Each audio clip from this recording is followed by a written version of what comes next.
Types of affixes. The first one we'll discuss is the prefixes. Prefixes come before the root morpheme. Let us see some examples. Il plus legal. Il is the prefix and it gives us illegal. Ig is the prefix. When it is added to noble, it gives us ignoble. Pre plus school gives us preschool. Dis plus comfort gives us discomfort. The second type is suffixes. Suffixes come after the root morpheme. And we have examples like care plus less to give us careless. Faith plus full to give us faithful. Disaster plus OUS to give us disastrous. So the difference between prefixes and suffixes is that prefixes come before the root morphemes while suffixes come after the root morpheme. The stem.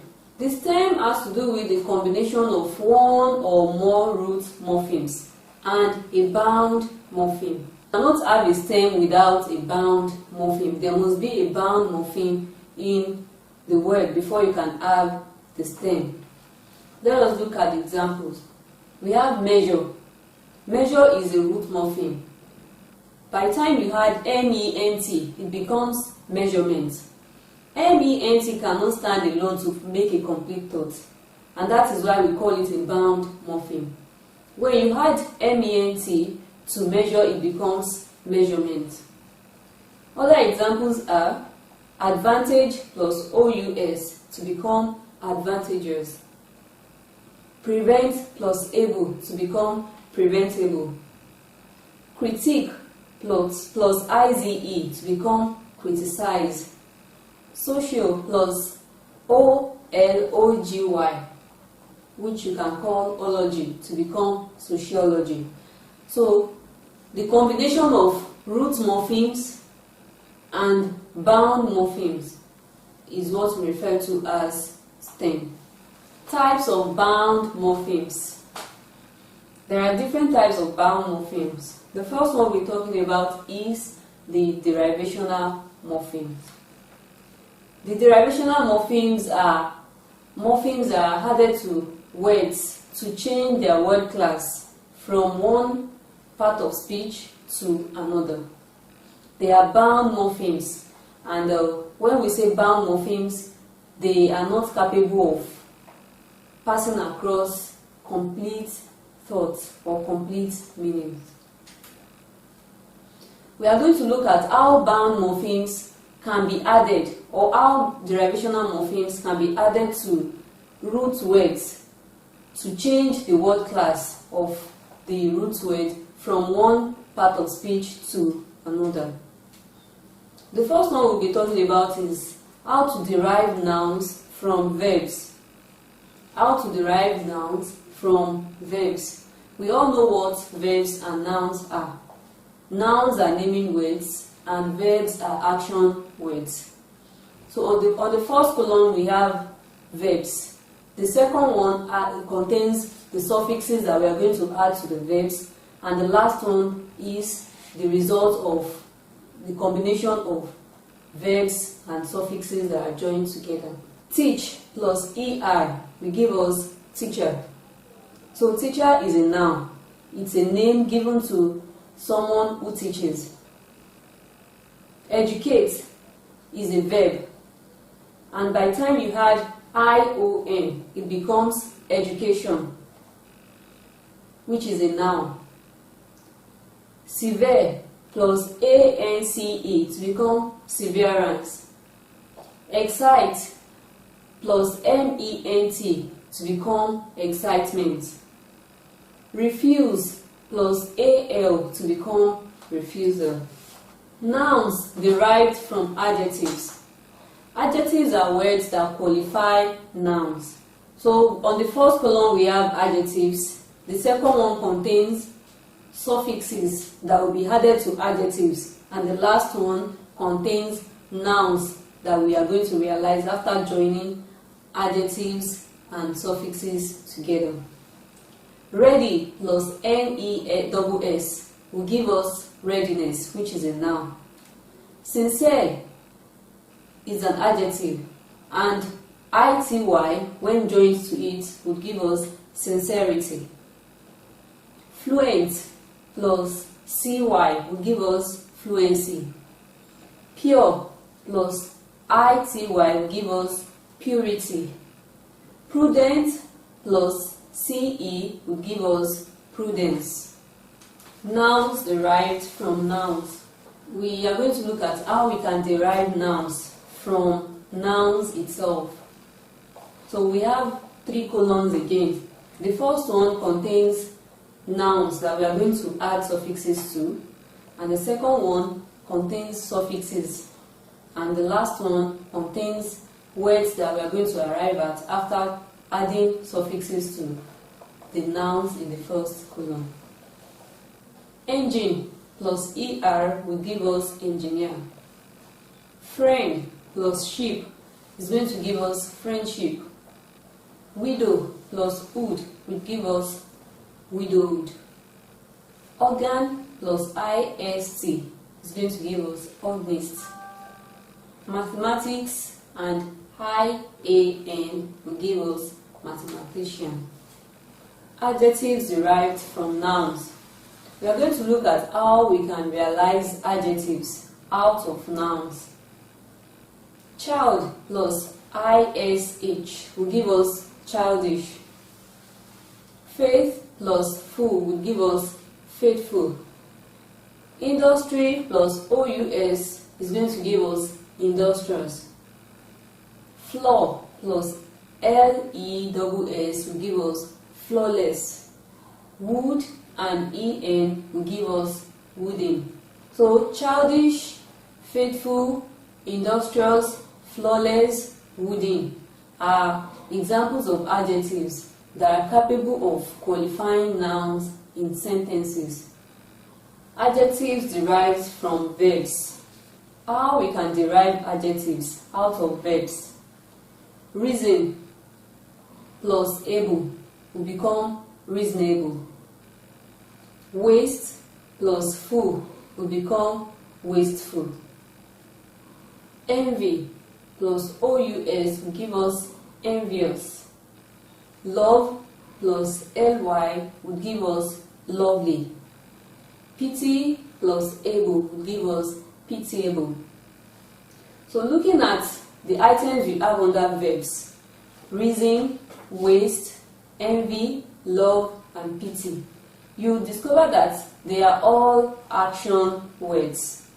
And the ones you have under adjectives are all words that qualify nouns or pronouns in sentences.